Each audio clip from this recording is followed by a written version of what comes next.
you the one that did the bike ride with the cops over there? Or no? Yeah. You were? Yeah. Holy crap. I know her. Can I get a photo? Of course, yeah. I'm gonna send it to my father-in-law. He watches you all the time. I thought I knew you. I was like, hold up. I think that's you.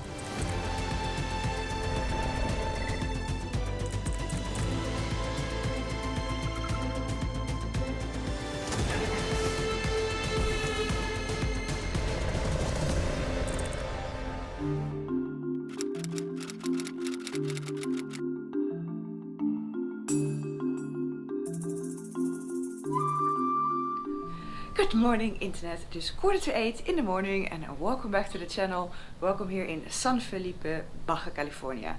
Today is going to be, well, it's going to be my last ride in Mexico. Yeah, it's my last ride in Mexico. Wow, I'm riding to the border with the United States today. I won't be able to cross the border because I still have to do a COVID test. And then I have to wait in between 12 and 24 hours for the results. So I'll spend the night at a border town, always lovely, and then well, do the test today and then hopefully cross the border tomorrow morning. Let me show you what the plan is. So I'm now right over here, so I'm going to follow this road. There are, well, I think 3 main border crossings. I can take the one in Tijuana, which is by far the biggest one, maybe even the busiest border crossing in the world. I don't know, it's huge. Then there's one in Tecate and there's one in Mexicali. And I'm going to take this one, the Tecate border crossing, which is a small border crossing and it's also a much smaller town. So I'm just going to follow this road. There's not going to be any off-roading today, unfortunately. I just have to follow this road. Then I'm gonna, this La Rumarosa, that's a big mountain I think. So that should actually be quite nice riding, even though it's paved. And then I'm gonna go to Tecate here.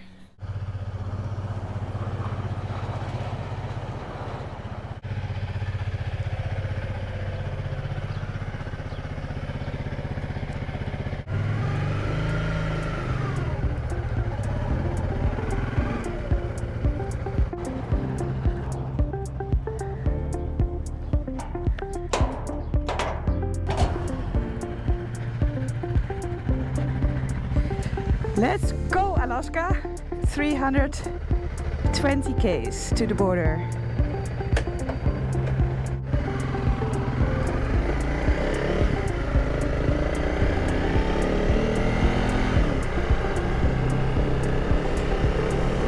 I think today it's gonna be hot. I can feel it already.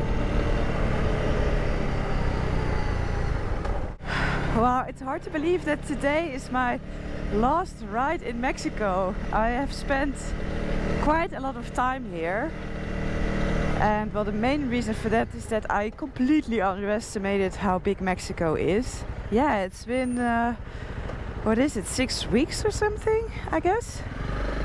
Quite a lot of time, and well, Mexico definitely made a big impression on me. It was not my first time in Mexico, but it was the first time on a motorbike, and the first time that I really went through the entire country. Well, I don't know, I think I'm gonna leave with mixed feelings because I've had amazing experiences here.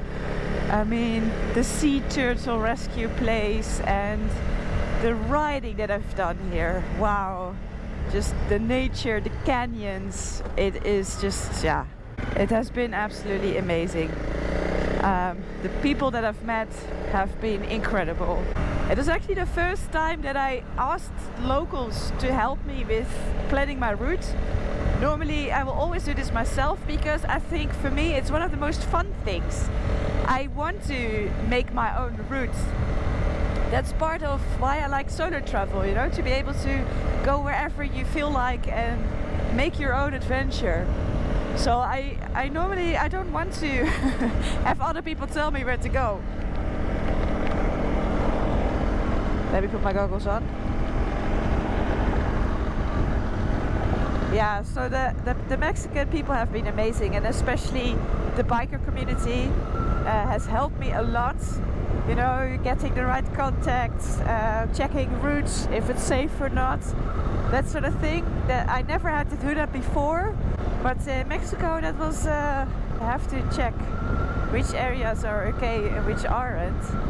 And I've definitely had quite a few scary moments here in Mexico, I won't deny that. I just have to stop for a second. My heart is racing.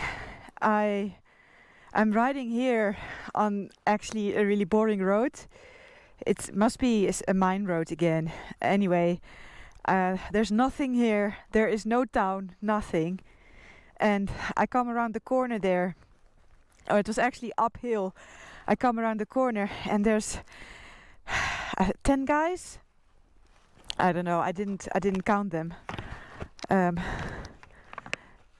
think it was there were 4 standing on the right side and 3, maybe it was 7 or 8 guys. I don't know. It felt like a lot of them. Heavily armed, and they were just checking a truck. I just overtook the truck, so the truck is still behind me. And I don't know. As soon as I saw them, I stopped, and so I wasn't there yet. I was like on an incline, and I stopped. And I'm like, what do I do? What do I do? Who are these guys? And they say like, come. So I approached them, and the one guy comes up to me and he asked me 4 times, "Are you filming? Are you filming?" I'm like, "No, I'm not filming. I'm not filming." And he checks my 360 camera, and he checks my helmet camera. I don't have my other camera there, so I only had the 2 cameras on, but they were off. I wasn't filming. This time I was not filming again, because I mean it's actually quite boring here. Maybe now I reach a town or something. See, there's something here.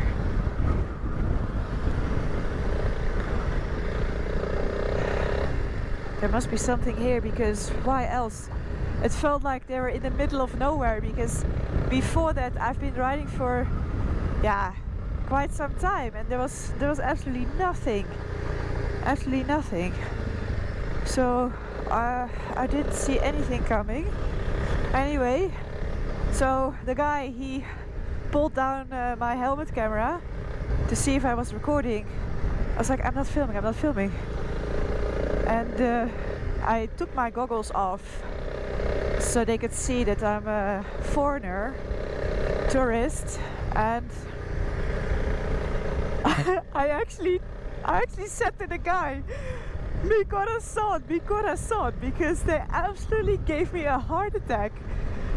And then the other man, an older man with a mustache, he was like, go. So, you know, and it's just, I know that this is the case in this area. I've talked about it in the previous video and the video before. But yeah, I mean, by now I must have crossed the state border into Sinaloa. So I don't know what that means. Maybe more of these guys. It's very possible. But man, that was scary. In the end, at the same time, nothing happened. I didn't get robbed, I didn't get mugged, nothing, you know. The people have just been incredibly nice to me. So I say Mexico is a country of extremes. It's extremely beautiful, and some places are extremely dangerous. But all has been fine, and yeah, a lot of memories in Mexico, that's for sure. So I am really curious what the United States is going to bring. I'm leaving Latin America, you know. I've been in Latin America for a long time, and of course also in the beginning when I started in Argentina. The whole journey towards Alaska for the biggest part has been in Latin America, and now I am going to cross into the United States, so it's going to be very different. But let's see. Military checkpoint again.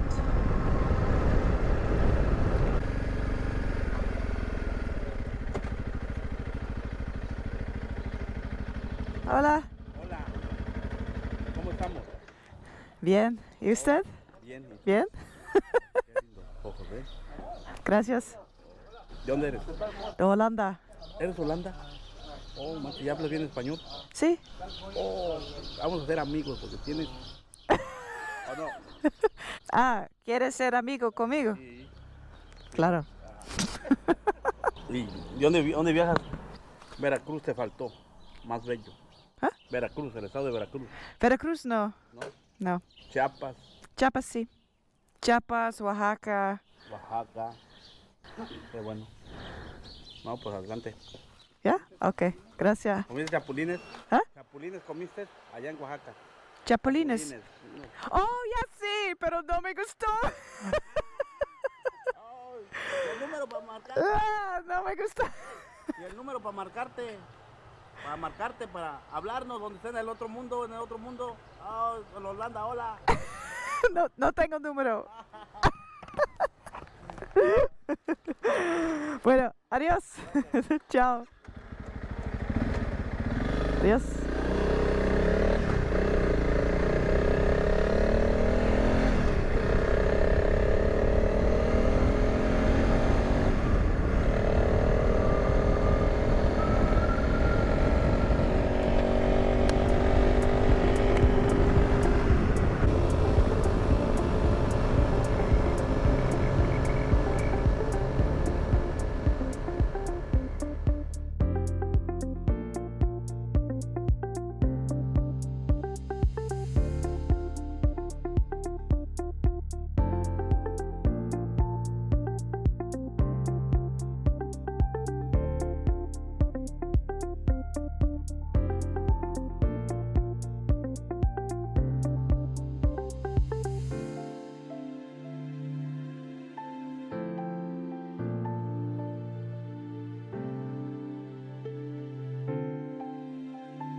I have arrived in Tecate, so I'm just going to find a hotel because I want to first drop my things and then I'm gonna go to the laboratory for the test. I found a place to stay. The room is a little bit depressing. It doesn't have a window. Oh, rooms without a window,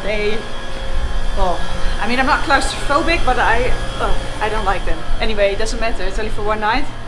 And Alaska is sitting over here. At night they close this, so I don't have to worry about Alaska. So as long as Alaska is fine, I will manage to. I realized that the laboratory is only 800 meters from here, so I thought I can walk. I'm staying right there at the town square apparently, look. So after I'm gonna have a nice lunch somewhere. But first do what I gotta do and then hopefully I get the result tonight. Otherwise tomorrow morning. Because of course I just... now I'm so close, now I wanna cross the border. Let's go. Look, they got some street art here, look at that.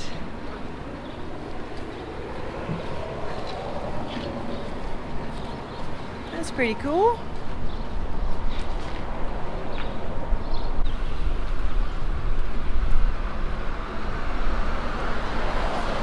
Yeah, there it is. Laboratorio.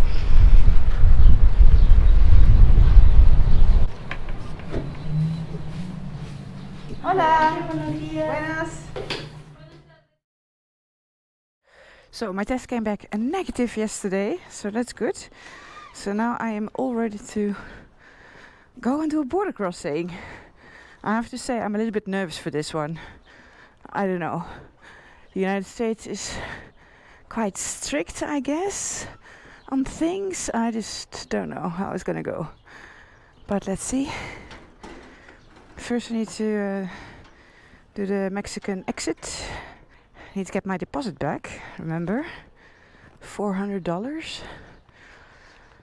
And get stamped out. So that's what I'm gonna do first.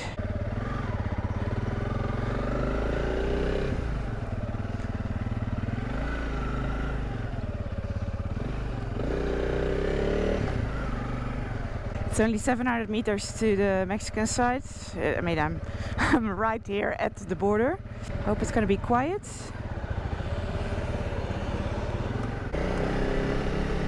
Somewhere here.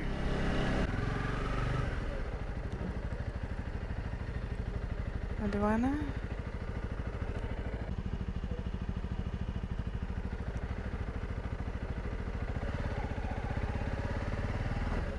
Buenos días. Ah, ¿sí? Sí.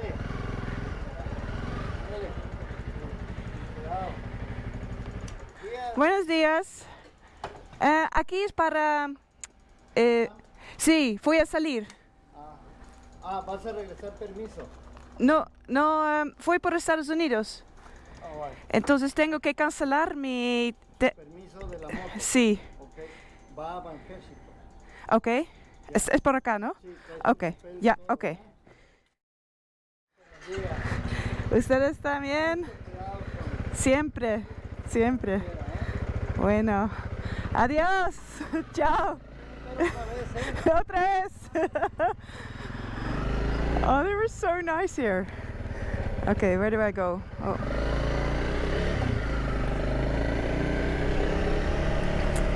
That went very smooth. Very, very smooth. It took maybe 10 minutes or so. I got stamped out passports very quickly, and then customs checked my frame number, and then I got my deposit back. Very smooth, and they were very nice and friendly. There was nobody there as well, so that also made it very quick. So now let's go to the American side, or well, the real border, because the Mexican checkpoint, I think that still has to come. I'm almost there. So there was no Mexican checkpoint then. This is, I think, already the United States. I think. Passport? Sorry? Passport? Yeah. What country? Netherlands. You have a visa or ESTA? I have visa. Visa? What country? Netherlands.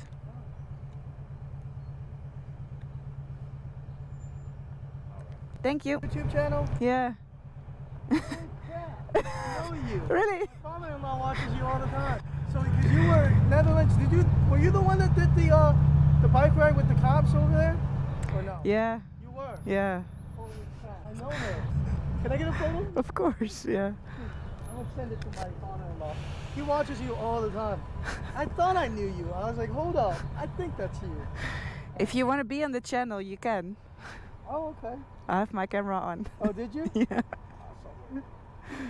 Awesome. Yeah, because my father-in-law said you went down to South America for like, I think it was like 2 months ago. You said you were down there? No, I started in South America before COVID. Okay. And then when COVID hit, I had to leave Peru, and then I went to Africa, and I came back with this bike from Ecuador. I've been riding up So where are you going now? to San Diego. Okay. My bike needs a service. Okay. There are no parts for this bike in Mexico, Central America, so I get it serviced. And And then are you going back down or are you going to go up? I go to Alaska. You're going to go to Alaska? Yeah, Okay. yeah. All right, cool. Well, keep it up, all right? Thanks. Bye. Hi, good morning. Are you approved already? ESTA approved? I have a visa. Oh, you have a visa. And you didn't do it the other way? Yeah, because I also rode my motorcycle through Iran. So then I don't apply for an ESTA anymore. So I went to the embassy to do an interview, and then they issued me the visa. Oh.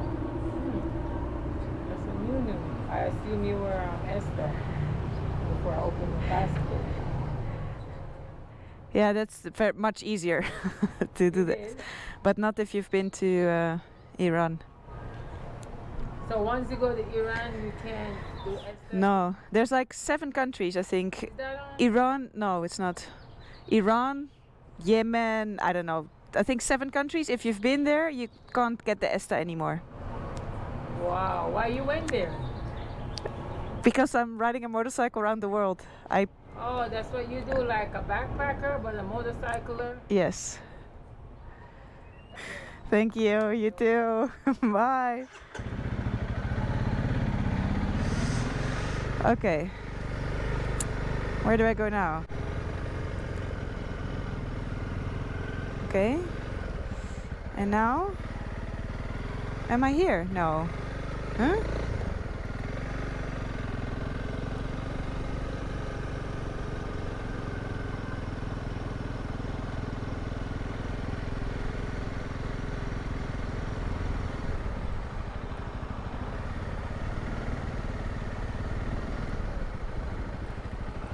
Where do I go? Where am I? I am very confused right now. Oh, this is the States. I'm here, right? That was it. That was it? I don't know. That's very strange. Very easy, actually. I mean, I already did the temporary import. You had to actually do that a month in advance. So I did that already. So I have that. So I guess I'm here. I'm gonna ask somebody.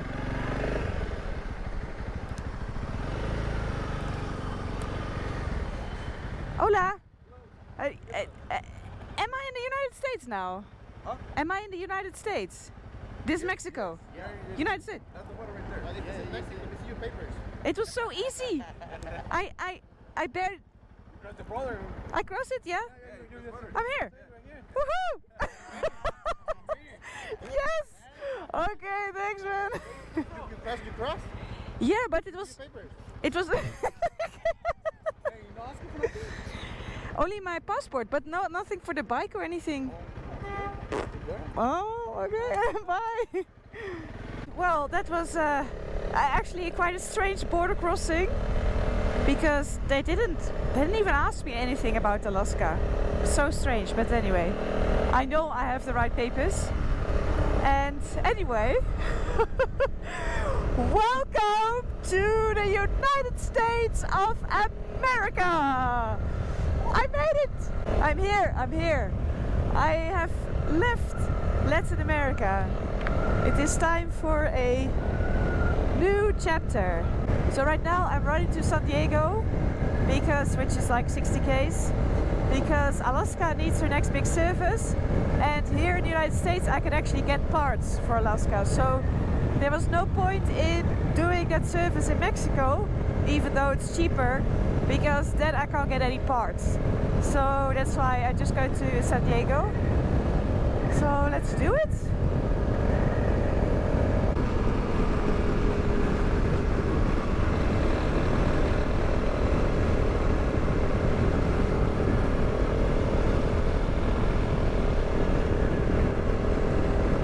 It's quite a nice little road through the mountains here.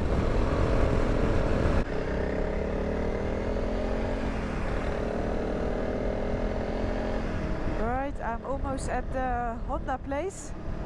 I'm first going to drop off Alaska, and then I'll just take a taxi with my stuff to a cheap motel or something.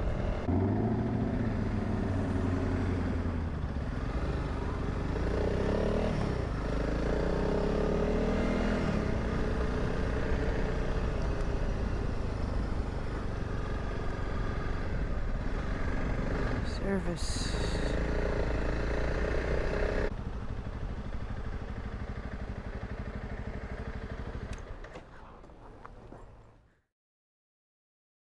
Alright, I am now in an Uber and I'm going back to the Honda dealer because I just got a message that Alaska is ready. So it was quite a lot of work, and well, there's also something that I did to the bike that I didn't tell you yet. But I'll start talking about it a little bit. I think this service is gonna cost a lot of money. Well, they already told me how much it was gonna cost when I dropped off Alaska, and they said it was going to cost me $2,700.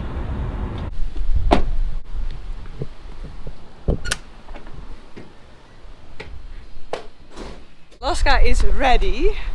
Okay, there's a lot of things I will have to point out.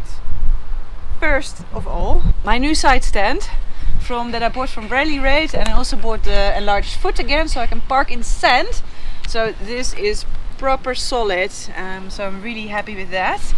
Then I got new sprockets. I changed again a rear sprocket to the normal standard 40, which I'm very happy with. Remember that in Mexico I got a rear sprocket of 42 teeth, I think.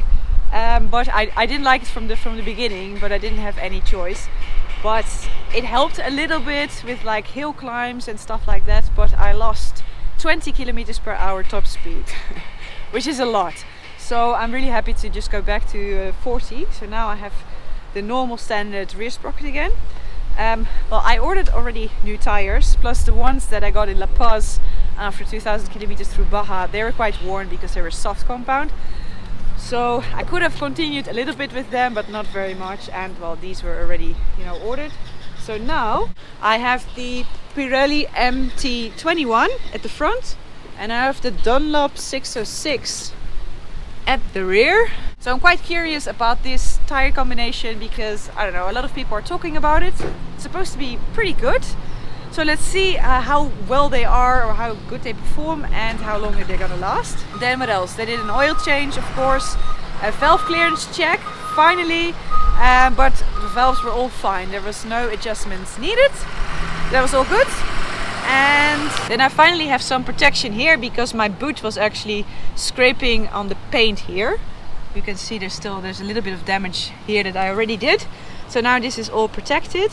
But then the biggest upgrade of them all, and that's completely going to change Alaska. I already took her for a small test ride, and it's a different bike. Honestly, yeah, I'm really curious how it's going to be when I ride fully loaded with all my luggage.